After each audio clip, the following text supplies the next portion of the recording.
Siyempre, ang mga Kalingap reactors din natin, no? Pasupport na rin po ng kanilang YouTube channel.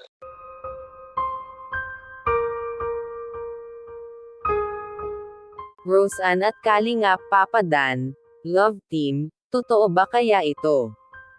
At pwede ba kaya ito mangyari? Yan ang ating alamin at pag-usapan. Magandang mapagpalang araw o gabi po sa inyong lahat. Marami po talagang salamat sa patuloy na suporta at tiwala sa panonood ng aking mga react videos.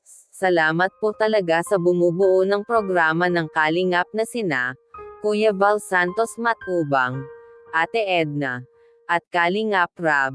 Pati na rin sa idol ko na si Kalingap Papa Dan, Roseanne at Kalingap Dan.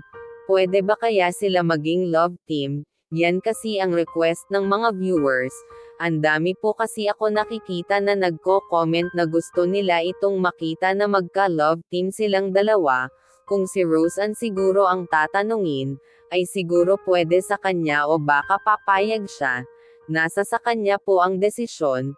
Pero ang problema po ay may girlfriend na po kasi si Kalingap Dan. Ito nga po ay si Ma'am Mel, na kapatid sa asawa ni Kalingap Rab. Di po natin alam kung papayagan po si Kalingap Dan, ni Ma'am Mel. Siguro pag-usapan pa nila yan, bago sila magdesisyon. Love team lang naman po yan. Walang personalan.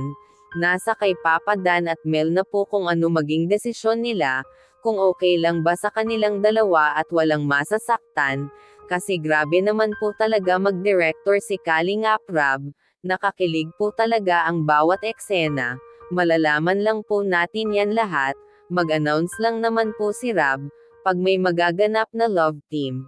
Kaya kung ano man ang maging desisyon ay respetuhin na lang po natin, dito muna lang po tayo. Maraming salamat po talaga sa suporta nyo.